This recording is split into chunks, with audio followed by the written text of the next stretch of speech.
everyone, and I'm so thrilled to see such a beautiful crowd tonight. And I also would like to echo what has already been said about thank you to the park and to the Citizens Convention. My name is Anita Price. I also grew up in Arlington, Virginia, but I'll be quick to tell you that this is home. My husband and I met in college. We settled down in Baltimore for about 4 or 5 years.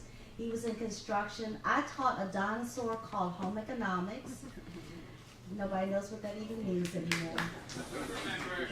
Thank you. We moved here to Roanoke in 1977.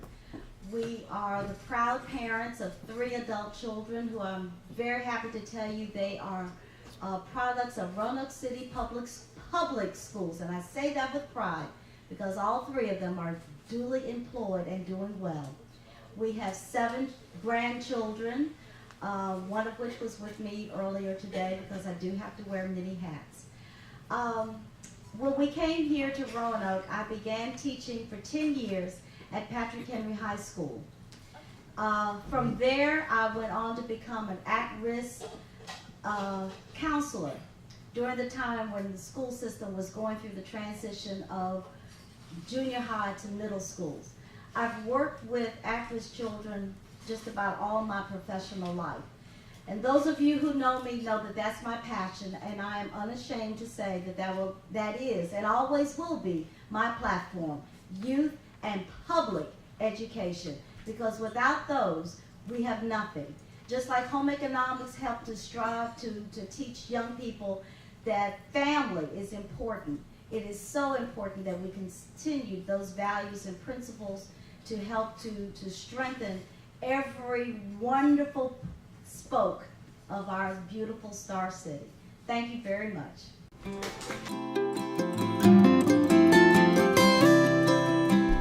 So many priorities have already been touched upon, but there's a few that I do want to elaborate on quickly.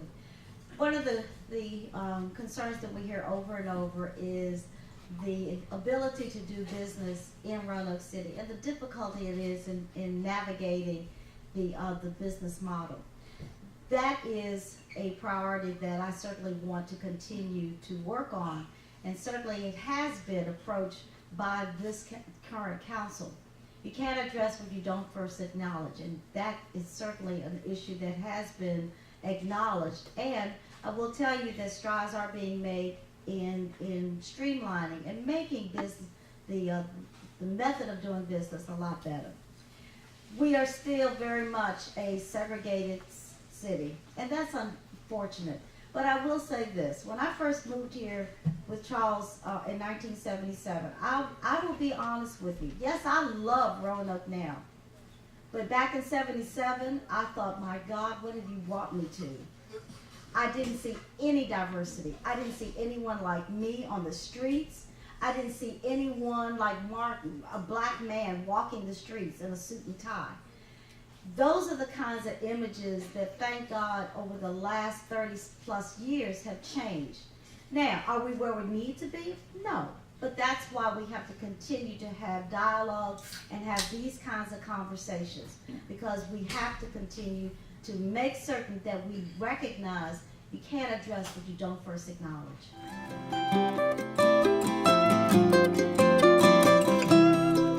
Public transportation is certainly a very serious priority, and one that I certainly have given a lot of thought to and a lot of work in continuing that conversation.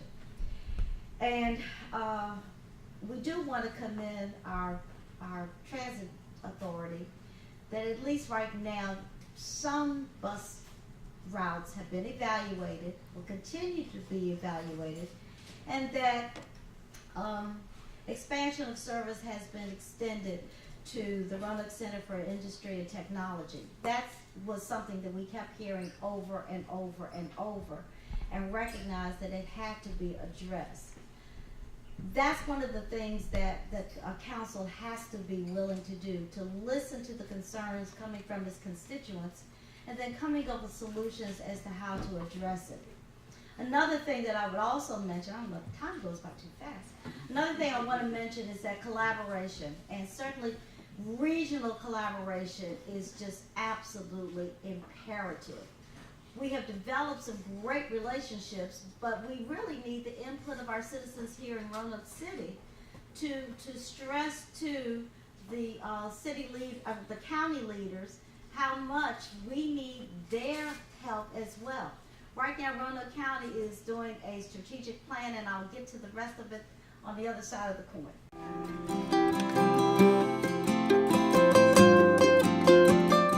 As far as marketing Amtrak coming to Roanoke, City certainly has done a great deal to start getting it hyped up. Our social media, our city's department's social media has been working nonstop.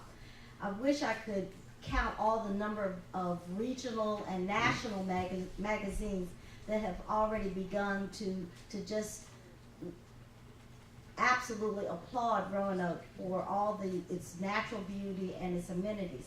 How many of you have the iRoanoke app? Well, if you don't, you need to go to the city's website and download it. The iRoanoke app gives you up-to-date information on how to, say for example, if you want to report a pothole, you can do it on that app rather than calling that 853-2000 number, which I don't like either. But you can make that kind of interaction.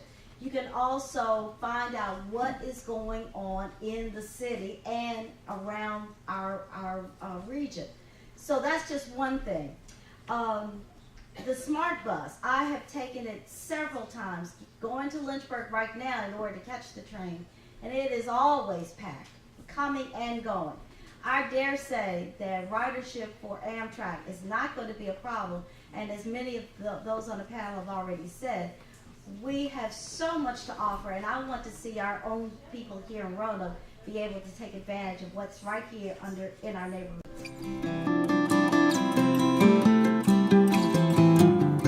Absolutely, yes, yes, yes. See.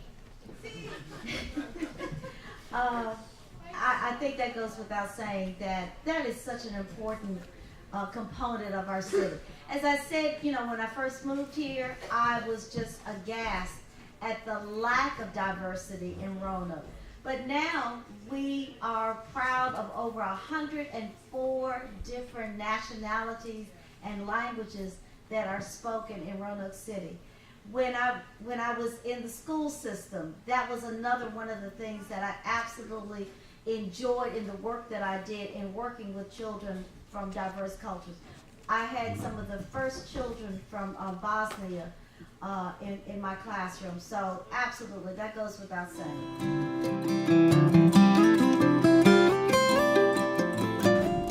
As a guidance counselor, some 20-some years, I can tell you from experience, I've had to work with youth who are faced with gender issues, with confusion, not knowing how to talk to their parents about the fact that they feel that it's important for them to be authentic of who they feel they are.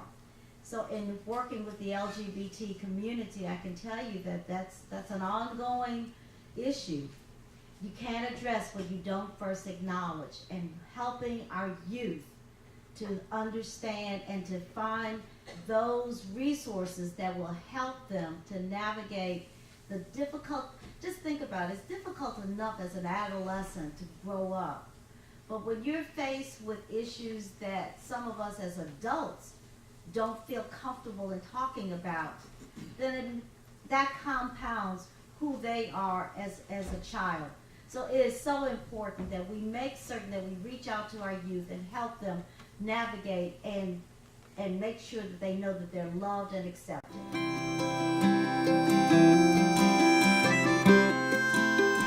I want to echo and ditto everything that Trish just said, and I'm not going to reiterate it because I do want to point out, just capitalize on one other point. Not only do we need to make certain that our young people, especially, unfortunately, and it's sad to have to say this in 2016, that our young black people need to, black and white, black boys and girls need to make certain that they are cognizant of their surroundings. but also it's about developing relationships.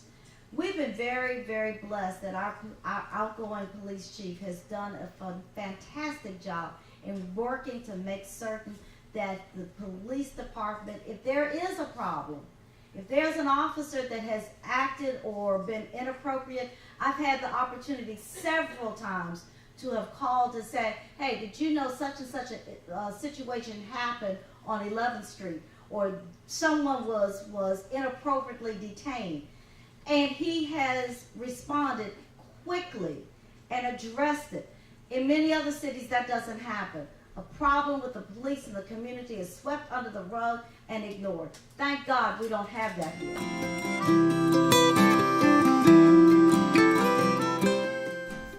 Absolutely, always have.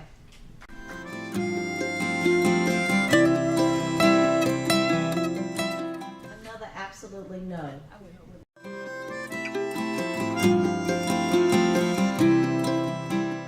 No.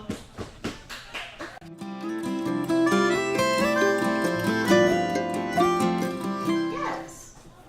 Absolutely, we are, yes.